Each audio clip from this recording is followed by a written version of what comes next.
ये होता क्या है बैलेंस ऑफ पेमेंट। तो बैलेंस ऑफ पेमेंट या बीओपी से हम बोलते हैं शॉर्ट में। तो ये एक पूरा का पूरा रिकॉर्ड होता है हमारी इंटरनेशनल ट्रांजैक्शंस का। मतलब हमारे जो कंट्री के रेजिडेंट्स हैं उन्होंने फॉरेन रेजिडेंट्स के साथ जो जो ट्रांजैक्शंस करी।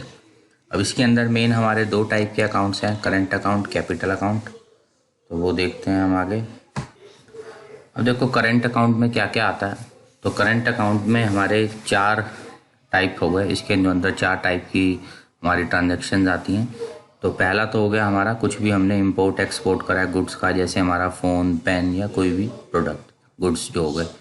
दूसरा हो गया हमारा import export services like banking, education या कुछ भी इस टाइप की सर्विस।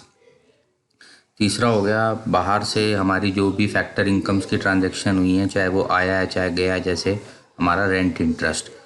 और लास्ट हमारा 4th कैटेगरी हो गया ट्रांसफ़र्स या जैसे गिफ्ट्स कोई भी बाहर से आए हैं या गए हैं वो कैटेगरी। तो ये 4 चीज़ें हमारी करंट अकाउंट में आती हैं।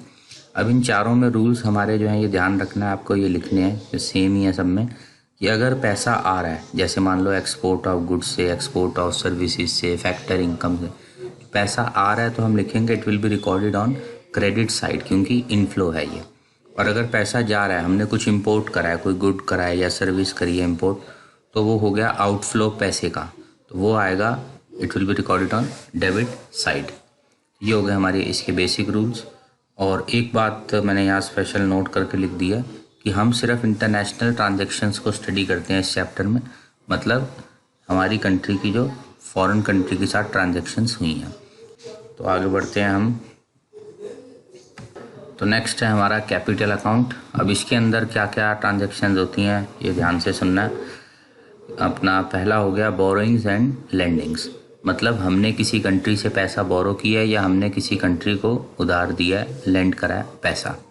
तो अब रूल फिर से वही हैं, देखो मैंने यहाँ नीचे फिर लिख रखे हैं। अगर इनफ्लो हो रहा है पैसे का तो वो रिकॉर्ड होगा क्रेडिट साइड में, और अगर आउटफ्लो हो रहा है तो वो रिकॉर्ड होगा हमारा डेबिट साइड पे। अब ये तो आप खुद ही समझ सकते हो, अगर हमने बोरिंग्स कर रहे हैं तो पैसा आ रहा है तो वो आएगा क्रेडिट साइड में, और अगर हम किसी को लोन दे रहे हैं, जैसे हमने नेपाल को लोन दिया, तो वो आएगा हमारा डेबिट साइड में, क्योंकि पैसा जा रहा है। सेकंड कैटेगरी है कैपिटल अकाउंट में इन्वेस्टमेंट्स। ये भी बड़ा सिंपल है।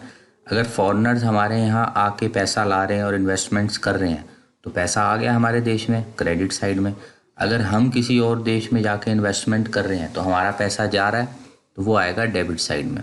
ये बात नीचे मैंने कॉमन लिख रखी है सभी पॉइंट्स के लिए, आप इसको चाहो तो पॉज करके नोट कर सकते हो।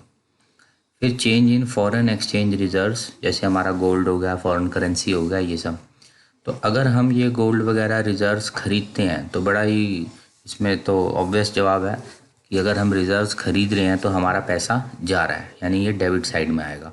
और अगर हम रिजर्व्स बेच रहे हैं, जैसे गोल्ड बेचना पड़ रहा है, मान लो हमें कुछ पैसे चाहिए, हमने रिजर्व बेच दिए, अब जब आप रिजर्व बेचोगे तो पैसा तो आ जाएगा आपके पास, यानी वो आएगा क्रेडिट साइड में। तो ये था हमारा कैपिटल अकाउंट। तो कई बार बोर्ड में करेंट अकाउंट के कंपोनेंट्स बताओ, 3 कैपिटल के बताओ, तो आप इतना भी लिख दो तो आपका पूरा काम चल जाएगा। बहुत सिंपल टॉपिक है, करेंट अकाउंट, कैपिटल अकाउंट। ऐसे ही हम डिफरेंस बना सकते हैं इनके अंदर का।